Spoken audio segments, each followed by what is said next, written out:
नमस्कार, आपका स्वागत है AFT 24/7 में। और एक बार फिर AFT का कैंपस तैयार है चमकने के लिए, क्योंकि 18th ग्लोबल फिल्म फेस्टिवल शुरू होने जा रहा है। और इसी के साथ हमारे साथ मौजूद है doctor Manoj Kumar Agarwal sir, campus director. Sir, आपका बहुत बहुत स्वागत है। धन्यवाद। सर, आपके हिसाब से आपके लिए फिल्मों की क्या अहमियत है, और जो लोग फिल्म देखते हैं उनको वो किस तरीके से प्रेरित करती है? देखिए, फिल्म जो है वो आईना है हमारे समाज का। तो whatever we are doing in the life, तो we are reflecting in our pictures. जो भी हम सोचते हैं, जो भी हमारा इमेजिनेशन है, उनको हम पिक्चर्स के द्वारा पूरी ज़िंदगी को 3 घंटे के अंदर उतार देते हैं।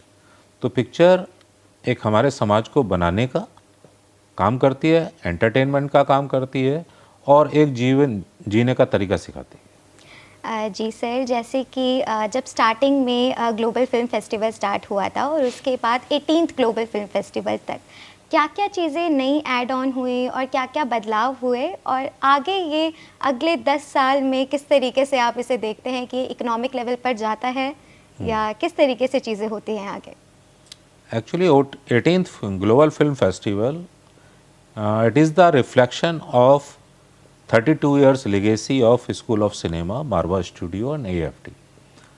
1992 से में ये सफ़र शुरू हुआ स्कूल ऑफ सिनेमा से AFT का, और 18वां ये ग्लोबल फिल्म फेस्टिवल है।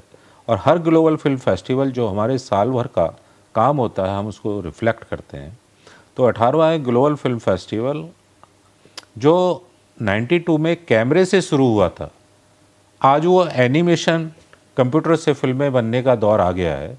तो कैमरे का दौर, वीडियो का दौर अब एनिमेटेड फिल्मों के दौर में कन्वर्ट हो चुका है।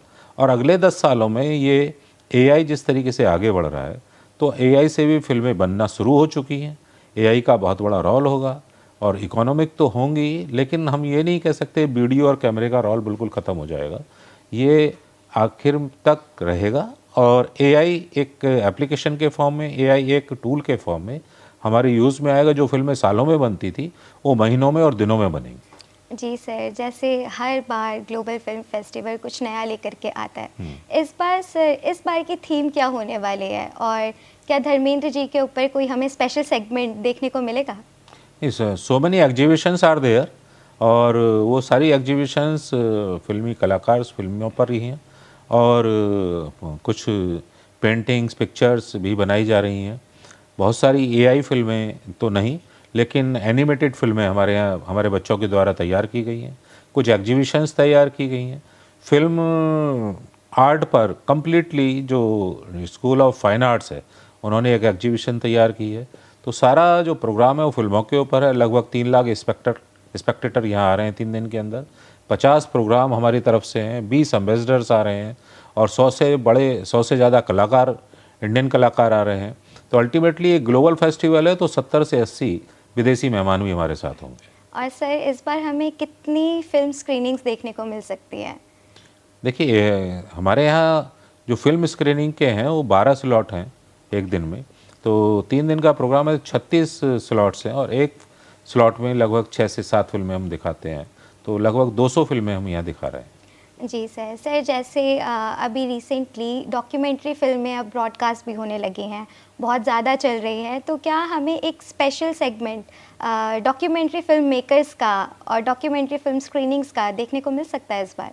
देखने को मिलेगा। ये 1D जो हमारा स्टूडियो है, इसके अंदर आपको डॉक्यूमेंट्री फिल्में देखने का एक मौका मिलेगा। जी सर। सर, जैसे ग्लोबल फिल्म फेस्टिवल हमेशा फिल्म मेकर, स्टूडेंट्स और इंडस्ट्री एक्सपर्ट को एक प्लेटफॉर्म देता है कनेक्ट करने के लिए, तो ये आगे वाली जनरेशन के लिए किस तरीके से फ़ायदेमंद है, और इससे अभी के जो स्टूडेंट्स हैं हमारे AFTians, वो किस तरीके से इसका फ़ायदा उठा सकते हैं? देखिए, AFT एक ऐसी संस्थान है जहाँ पर हम फिल्में बनाना, फिल्में सोचना और स्क्रिप्ट लिखना सभी काम सिखाते हैं।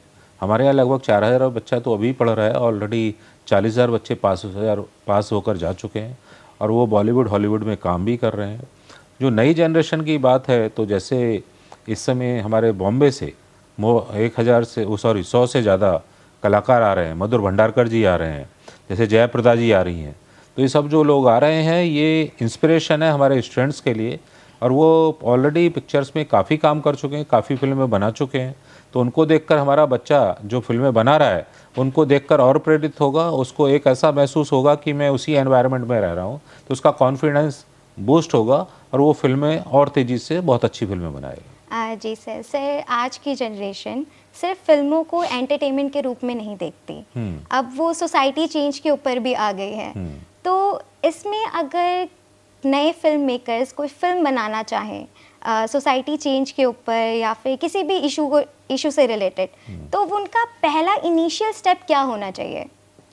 पहला इनिशियल स्टेप तो जैसे AFT है, मैं AFT में संदीप बारवा सर इस साल एक इनिशिएटिव कर रहे हैं कि वो फिल्मों जो एनिमल्स पर बनी है, तो नेक्स्ट ईयर एनिमल्स डे पर उन पिक्चर्स को बनवाकर तैयार करके एक फेस्टिवल करेंगे, और उसमें मेनका गांधी जी का भी बहुत बड़ा रोल है जो इस फिल्म फेस्टिवल में आ भी रही हैं। तो उस तरीके की फिल्में हमारे बच्चों को, हमारे समाज को प्रेरित करती हैं। तो जो आपका क्वेश्चन था कि हम उसमें कैसे इनिशिएटिव करेंगे, तो संदीप बारवा सर का यही प्रोग्राम है कि हमारे बच्चे इन सब चीज़ों को लेकर प्रेरित हों। ठीक है सर। सर, जैसे इंडियन सिनेमा बहुत ज़्यादा ऊंचाइयों पे जा रहा है, आप 10-20 साल के अराउंड आप उसे इंडियन सिनेमा को ग्लोबल लेवल पर कैसे देखते हैं? देखिए, इंडियन सिनेमा पहले से ही बहुत आगे है और ये हमेशा आगे रहेगा। जो चीज़ें हमारे पास हैं वो जैसे आज ही मुझे जानकारी मिली कि जो साउथ इंडियन फिल्में हैं वो आज काफ़ी पॉपुलर हैं और काफ़ी बड़ा मार्केट है उनका, लेकिन उन सब की शुरुआत बॉम्बे से ही हुई है। और बॉम्बे को जब बॉलीवुड कहा गया तो फर्स्ट टाइम हॉलीवुड की नकल पर, तो वो एक टीजिंग फॉर्म में कहा गया था। लेकिन now Bollywood is the reputed name.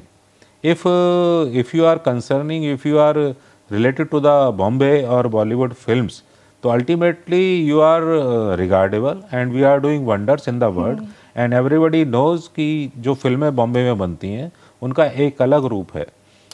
जितने भी कंट्री, इवन पुतिन जी आए रशिया से, तो बहुत सारी फिल्में आज भी बॉलीवुड की फिल्में वो रशिया तक देखी जाती हैं।